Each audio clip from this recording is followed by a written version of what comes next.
এমনি এমনি সুজন বলেননি, জাতীয় দলের চেয়ে আবাহনী শক্তিশালী। জিম্বাবুয়ে সিরিজের জন্য 10 ক্রিকেটার চলে যাওয়ায় একাদশ সাজাতেই হিমশিম খাচ্ছেন খালেদ মাহমুদ সুজন। তার বিশ্বাস আফ্রিকার দেশটাকে হোয়াইট ওয়াশ করবে শান্তর বাংলাদেশ। বিশ্বকাপেও টাইগারদের নিয়ে বেশ আশাবাদী আবাহনীর ওস্তাদ। সাইফুল রূপকের রিপোর্ট। না, আসলে ওই বয়স তো নাই, থাক মন চাইতে ছিল কালে খেলে ফেলি, বাট না, ডিফিকাল্ট। সুজনকে অবসর ভেঙে ফেরার প্রশ্ন কেন উঠল? ডিপিএল এর আনবিটেন দল আবাহনী মঙ্গলবার জিতলেই শিরোপা জয়ের উৎসবে মাতবে। যদিও শেখ জামালের বিপক্ষে ম্যাচের জন্য 11 জন ক্রিকেটারই খুঁজে পাচ্ছে না, কারণ জিম্বাবুয়ে সিরিজের জন্য আবাহনীর 10 জন ক্রিকেটার এখন চট্টগ্রামে। এই জন্য তো আমি ক্যাপ্টেনকে বলছিলাম আবাহনী স্ট্রং দেন না ন্যাশনাল টিম। ন্যাশনাল টিমে 10 জন রিপ্রেজেন্ট করছে, মানে দ্যাটস গুড। ভালো যে আমার আবাহনী 10টা প্লেয়ার ন্যাশনাল টিমে আছে, তো আমাদের জন্য ভালো। আশা ছিল নিশ্চয়ই, বা এখনও আছে যে শিরোপা 2 ম্যাচ হাতে রেখে আপনারা চ্যাম্পিয়নশিপ যে সেলিব্রেশনটা করবেন, কিন্তু এখন একটু কঠিন মনে হচ্ছে কিনা, বা প্ল্যানটা কি আসলে? When you playing Sheikh Jamal and Mohammedan next 2 matches, definitely তারা অনেক স্ট্রং।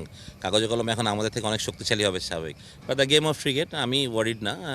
আমি ফাইট করবো, আমার যেটুকুই আছে সেটুকু নিয়ে ফাইট করতে চাই। আনলিমিটেড লাইফ চলুক গ্রামীণ ফোনের মান্থলি প্ল্যানে, এক প্ল্যানে 1 মাস।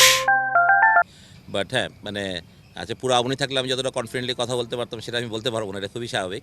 বাট তারপরও গেম অফ ক্রিকেট, মানে আমাদের দলে তারপরও যে 6টা প্লেয়ার আছে তারা ক্যাপেবল, ভালো প্লেয়ার। মানে 2-3টা ছেলের পারফরমেন্স ছিল আগে ম্যাচ জিততে না। সুজনের প্লেইং ক্যারিয়ারের সময় জিম্বাবুয়ে দলটা ছিল বাংলাদেশের জন্য হেভিওয়েট। সেই আফ্রিকা দেশটাই এখন আন্ডারডগ। তবে কি হোয়াইট ওয়াশ লোডিং? নামে বললে তো হবে না, it's all about the ground. মাঠে আমরা কেমন করি না, তো এই এক্সিকিউশনগুলো ঠিক থাকলে আমি মনে করি কোয়াইট স্ট্রং টিম আমরা। ব্যাটিং বোলিং সবখানে আমরা উইল মিস সৌম্য অথবা ফার্স্ট ম্যাচে, বা সাকিব কিংবা মুস্তাফিজকে আমরা মিস করবো হয়তো বা। বাট তারপরও যারা আছে দে আর ভেরি ক্যাপেবল, সবাই ফর্মের প্লেয়ার, রান করে গেছে এখান থেকে। আমি কোয়াইট হোপফুল যে প্রথম 3 ম্যাচে বাংলাদেশ সিরিজ যাবে, আমি বিশ্বাস করি। বাংলাদেশের আলটিমেট টার্গেট জুনের টি-20 বিশ্বকাপ। গেল 1 বছর ধরেই ছোট ফরম্যাটে দারুণ খেলছে শান্ত হৃদয়রা। এবার কি বড় স্বপ্ন দেখা যায়? আমি মনে করি চান্স ইজ ব্রাইট।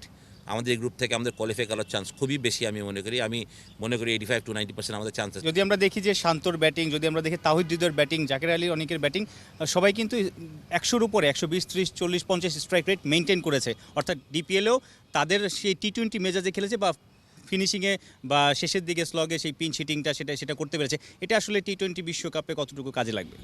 আমার মনে হয় যে কোনো বড় রান করাই কনফিডেন্ট। তাহিদ 100 করে গেছে, একটা 3টা মনে হয় 50 করেছে।